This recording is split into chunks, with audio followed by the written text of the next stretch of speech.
Hey there, greetings everybody. I want to welcome you here to Prog Monster. My name is Murph. I am the host of this show. This is a show dedicated to progressive rock and other forms of rock music.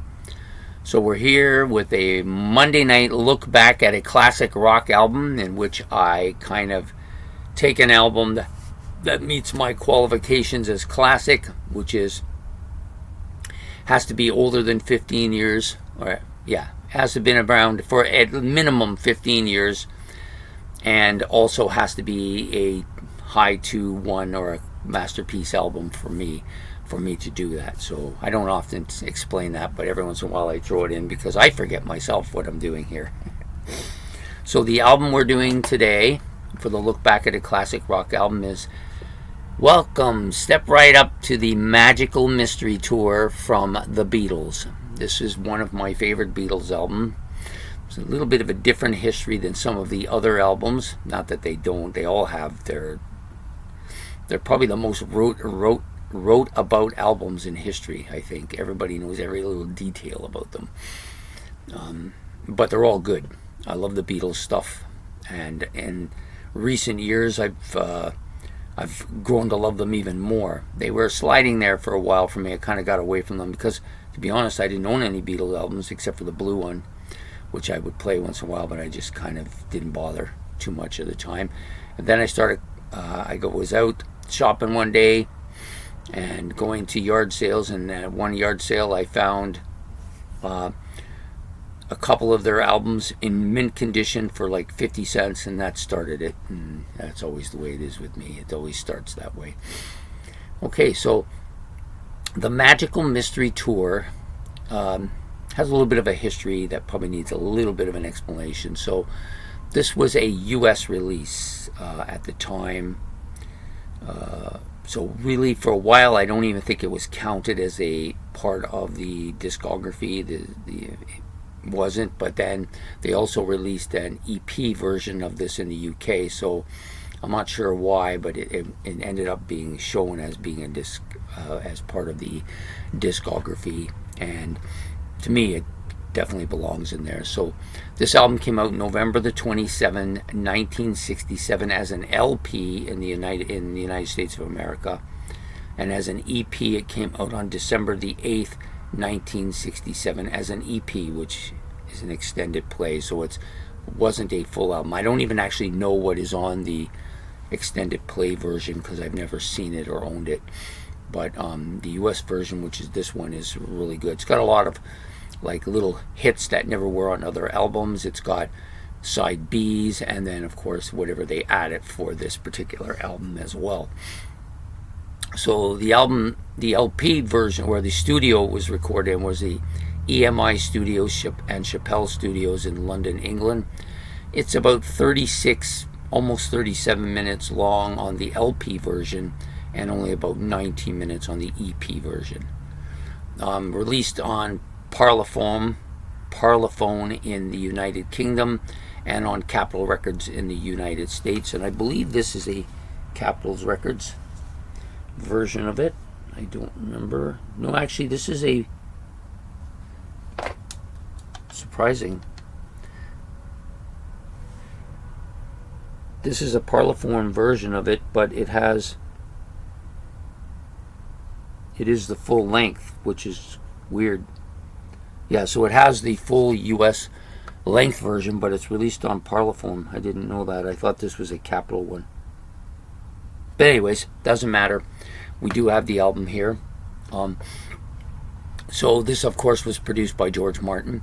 This came out after the Sgt. Pepper's, which came out in, I think, about April, and this one then came out prior to their... they had gone to see the Maharishi, and then they wanted to go and spend some time with the Maharishi, but Paul McCartney wanted to do this album, so they made the decision, after much bickering between them, to stay and do the album first and then go see the Maharishi. That was the big thing for George and John. They were big on wanting to do that. Paul, maybe not so much. So anyways, appearing on the album, of course, John Lennon on lead, rhythm, and backing vocals. rhythm and acoustic guitars, piano, mellotron, Hammond organ, electric piano, clavelin, harpsichord, bass harmonica, which I think is probably just a deeper sounding harmonica. I've never actually seen that term anywhere else. A Jew's harp, which I'm not really familiar with that instrument. Banjo and percussion as well. So we did a lot. Little bits, I'm thinking.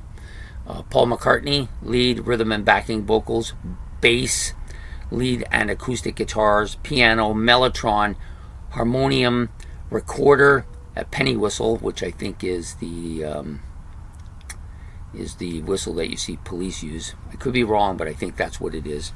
And percussion. George Harrison on lead, rhythm and backing vocals with a lead, rhythm, acoustic and slide guitar on this as well.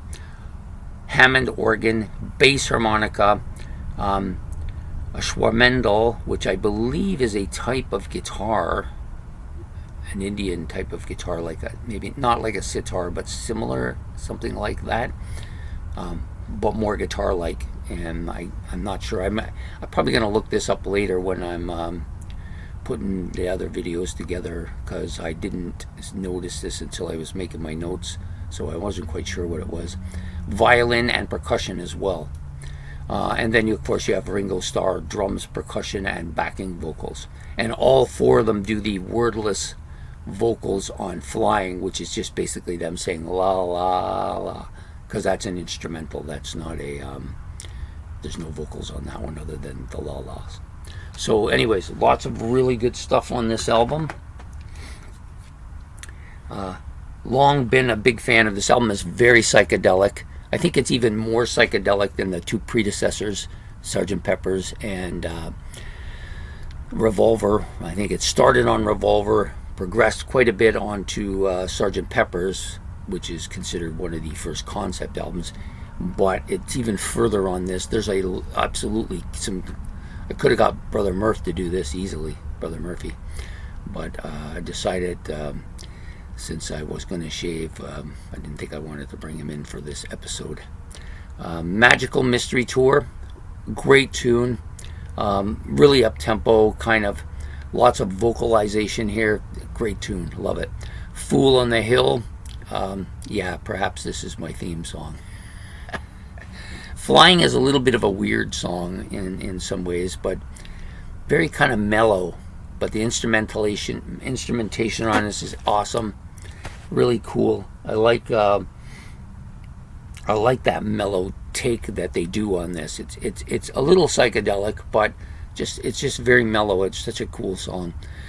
Blue Jay Way is next up. That's the George Harrison vocal song, the first couple on the album, Fool on the Hill and Magical Mystery Tour, both by McCartney, but this one is by George Harrison.